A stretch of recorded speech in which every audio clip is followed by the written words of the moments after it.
Saberland, Vader's Vault here with a new limited edition saber, the Dume limited edition saber. Obviously, it is a Kanan replica from Rebels. Those of you who are not familiar, you need to go watch it. You're missing out. This saber has been something that we've been wanting to do for years, really since the show came out. So this video is going to go through everything that we did on it, how it operates, how it works, sort of a care and feeding for the big bad wolf that is Dume, and sort of show you all the details, because if you didn't catch it in the promo video, because it's only on screen for a few seconds, I get it. So we wanted to show a more up close and in-depth view of the saber and show you guys how it works. And for those of you who've already bought them, because they're almost already gone, this is your instructional video as well, because we're going to go through how to access all the electronics, how to operate the saber, how to take it apart, put it back together, all that good stuff. So, starting with the saber itself, we always wanted to do one of these, and we always wanted to do it justice. Whenever you're bringing anything to real life from animation, it's difficult because they sometimes will draw things differently or color things differently or shade things differently from scene to scene or episode to episode. So you'll get different looks or different, even totally different features on these sabers. So you sort of have to distill it down and take sort of the best average of everything you see on screen. Honestly, you kind of have to do that with the live action stuff too, because the prop department is, that's a whole different animal. But even in the animated realm, they render stuff differently or shade stuff differently. So we took what we felt was the best version of the distilled stuff from all the episodes, and while also being able to make something that will function for saber users and collectors out there. It's easy to make a one-off that just sits on a shelf that kind of sort of functions, but it's really made for looks. But for us here at Vader's Vault, for the last 15 years that we've been doing this, everything has been about being able to use the saber and not have it be, something you have to gingerly touch with white gloves and, never look at too hard. So let's go through this and break it down. So this is the Kanan, and obviously one of the biggest features of it that was seen in the show, especially in the first episode that you see in Rebels, is him putting it together from his belt. And we did that in our promo video, and it actually does go together just like that. And I will show you guys how that works. That is one of the reasons why it took us so long to bring this to market. When the show launched, everybody jumped on oh, we're going to make this, we're going to bring that out. And, there's been several of the Chinese versions and whatnot, but nobody had a great method of quickly assembling the emitter that was also strong, that could withstand actually using the saber. So we wanted both. We wanted our cake, and also we wanted to eat it. So we wanted to make sure that emitter functioned like it showed in the show, but also functioned in reality with a well-engineered connection. So our friend at Evolution Arms, who we've been working with for the last several years, had come up with a method several years ago, and we just sort of sat on it for a while. We were going to do it for other things, like obviously in the video, the promo video shows it with the combat class coupler. That is coming soon. That will be a whole separate video. But yes, that coupler works just like it shows in the video. This coupler works just like it shows in the video. It uses the same mechanism. It's actually quite simple looking when you break it down, but it's very hard to machine and get it correctly with the right tolerances so it works well every time. So that's what we're trying to get done before we brought it out. It's also the finish. Cell-shaded animation, especially the both Clone Wars and Rebels style animation, things look odd on screen. They're very satin looking, so we didn't want to do just a raw metal with some green and black on it. We wanted to try to get the finish to where it looked like the cell-shaded animated metal. So we had a multi-stage process done here, where after we machine everything, we sandblast the entire hilt after it's washed, sandblasted, then multiple stages of powder coating, then it's sandblasted again, washed again, and then it goes through a sealant process. So we do a sealing clear coat over the not the anodizing, but the sandblasted finish, so it doesn't scratch and get shiny. We use a very, very, very fine grit, so it doesn't wear away the material, so everything looks very crisp still, but it gives that real satin look to the outside of the Saber. Those of you who ordered weathering, though, we will not be sealing it so that it will naturally age even further. We feel that that is going to be the best course of action there. But for those who ordered the clean one like this here, it will be sealed. So it's got a couple of different colors going on. Obviously, we have the olive green or army green type color that matches his armor, is also on the Saber. We chose to... One of the things that we changed from our prototype several years ago is that we, instead of doing inlaid bars here and a separate shroud piece, we chose to machine it all into the hilt. What that did for us is allowed us to keep really crisp squared ends instead of having rounded ends from having to inlay a bar, because you can't cut a square hole. It just doesn't work. So you have to sort of do a very small radius, and we didn't like that. We didn't like the way it looked. So we decided to take longer to actually machine everything into the surface of the hilt. It also takes longer on the powder coating, obviously, because we have to do a lot of masking and everything else. But the final product is quite nice, I think. And it is more durable that way as well, because you're not having to worry about any adhesives or anything like that coming loose over time, because everything we do and what most people do is make everything out of aluminum, and aluminum expands and contracts with temperatures and stuff. So anytime you have anything glued in or that kind of thing, it can lead to those kind of things coming loose over time. So we have, moving forward, the control box. Very important to me to have the control box look like it does in the show.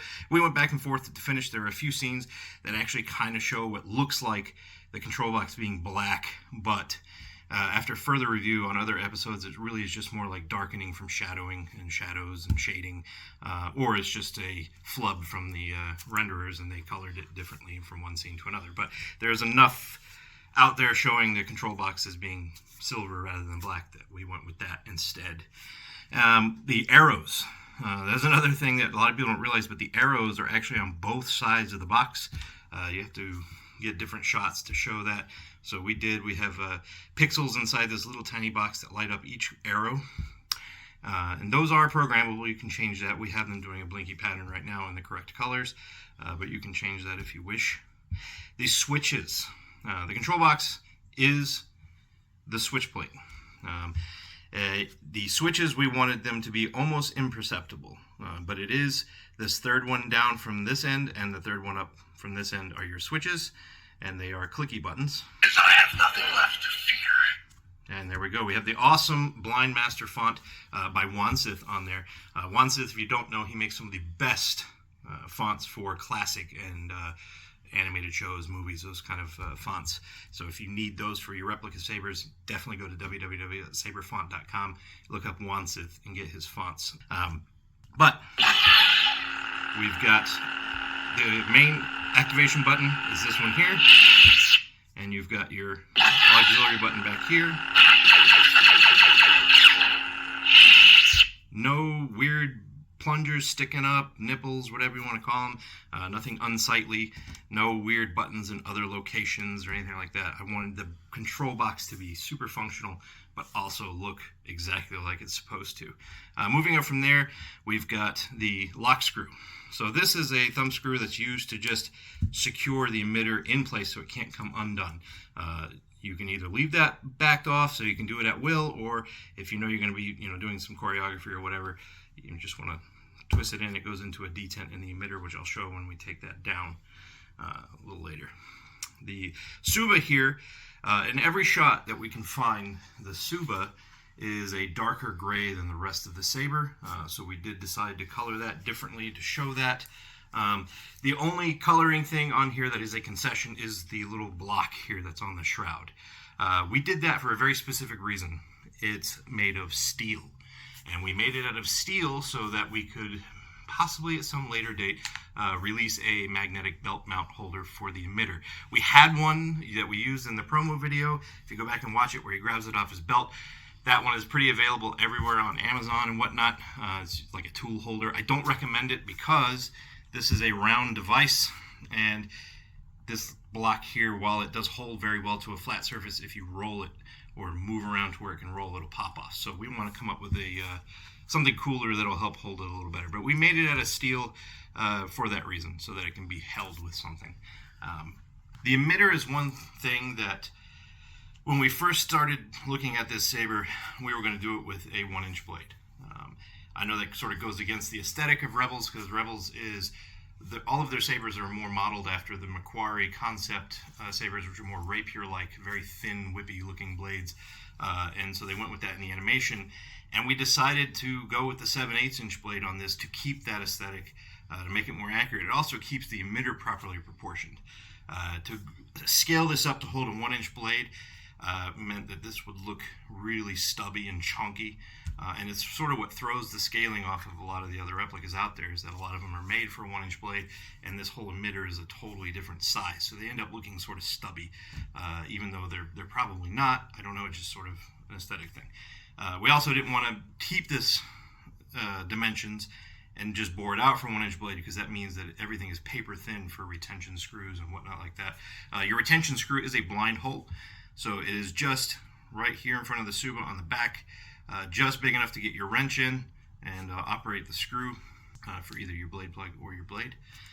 Everything on here, I tried to keep it as hidden as possible with no visible screws, just like the shroud and the block, and everything is held on with things you can't see, just to sort of keep the look and the accuracy of the saber and also make it very strong.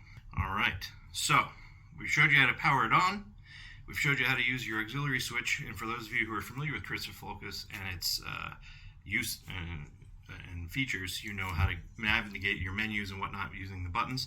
And we'll go over that a little bit more in a little bit. But for right now, I want to show you how it goes together and comes apart. First, let's start with the emitter. Alright, so right now I have the blade plug in here, and I can turn that on and show you. Because I have nothing left to fear. Shine through the blade plug there. Alright, so you're going to take your wrench and just insert it in the back here. If you need to, jiggle it around so you feel it go into the socket of the screw, and then you can just loosen it up. It can't come all the way out, so when it backs all the way out, it will stop against the inside of the shroud, and then you can remove your wrench and slide your blade plug out, and then put it over to the side, put your blade in. The emitter, like I said, we're going to back the screw off. You don't have to take it all the way out. You just need to back it off just enough to loosen it, and the emitter comes out. Now, this is your connection here. It's made to only align and only tighten in one direction. So if you put it in any other orientation, it won't lock correctly. So it's better to start with it almost in the right position, and you'll see it can only go in, because everything is keyed, it can only go in one position and lock. And it does lock. It doesn't move. It pulls tight to the shoulder-to-shoulder contact, just like any other threaded piece. It will lock tightly.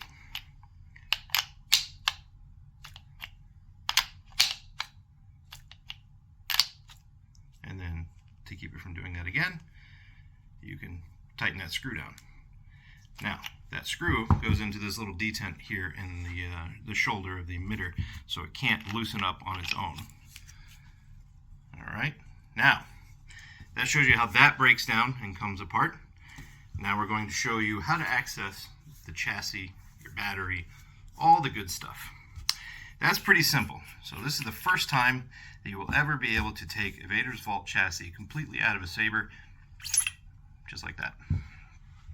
So the core of this saber is, here, let me do that again a little slower there, just so you see it.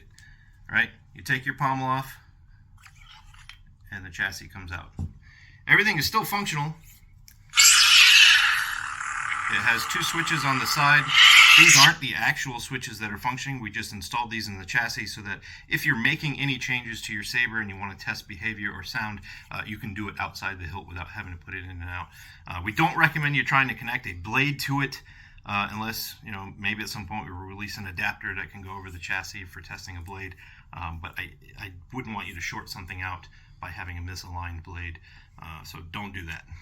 Unless you have something that works for that, I don't recommend it. One more addition on the chassis. Also in line with not trying to put a blade on it without having some sort of blade holder or adapter. Also keep any hands, fingers, metallic implements, anything that's conductive away from these pins here. While they don't carry full blade power, they do carry voltage to the pixels and the switches that are in the switch box, and it will void warranty if there's any damage from shorting this stuff out here. So don't touch. Should be able to manipulate the chassis in pretty much any way possible without coming into contact with those pins. But this will allow you to access the chassis just like our normal combat class chassis. So all you're going to do is relieve the battery by just unscrewing it just enough to create a gap here at the back. You don't have to take the pod all the way off. In fact, I don't recommend it. If you do, it's okay. Just be very careful threading it back on so you don't misalign or bend any of the pins back there. Then you can just sort of roll the battery out from the back. Right? That will give you access to your SD card directly, which is up in here. You will need tweezers to get access directly to your SD card. I recommend mostly using the USB port here. This is USB-C. You can connect that directly to your computer, and you'll have the same access as you do with your SD card. So this can go in the external charger that we provide with the Saber, or if you already have one of our combat class chargers, you can just use that. Or if you have extra batteries, hopefully you do, because that's the whole point of this. Charge it, button side goes towards the blade, put it in first, click it down at the back, screw this back on, and then you'll hear it boot. Alright? And then you can, if you made changes or you got it connected to Rice or one of the other apps like Crystal FX or ForceSync, you can make edits while using the Saber if you're doing different sounds or behaviors that way. And then when you put it back in, just sort of align this channel with the same channel in the control box on here. Put that in. You'll see the arrows light up. Put your pommel on and thread your pommel on here. Alright, now, comes with a D-ring standard. There is no ugly sound vents back here. We did hide them in the little thin groove here at the back of the pommel. That way we wanted extra strength back here for here. And we also didn't want any big holes anywhere. But then you should be able to turn your Saber on. Alright, and then let's put a blade in it so you guys can see. The standard blade that we will be sending is our Vader's Vault 7/8 inch pixel blade. We are going to be sending it by default with a 36-inch blade unless you asked for a shorter blade at shipping. I felt that the 36-inch just looked more like it did on screen with that extra length and the thinness of it. So put your blade in, make sure you got a solid connection, then put your wrench in here, make sure you get it into the socket, and then just tighten it until you feel it make contact. And then once you make contact, just a quarter turn. That's all it needs. There we go. And of course, we got Once Awesome's font in there. All the great features, flash, color changing, spectrum. You can even operate it with one hand. The closeness of the box. It does take a little bit of practice to get it with your thumb, but it's there. But we know that this Saber is blue, so we're gonna lock it in there.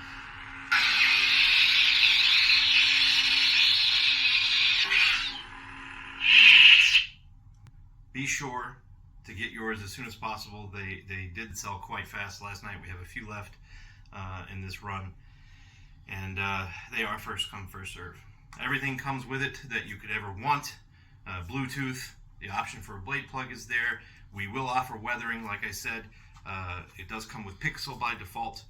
So this Saber is complete and ready to enjoy out of the box. So that, ladies and gentlefolk, is the Dume by Vader's Vault. Is our rendition, our version of what we feel is a great interpretation of the Kanan hilt.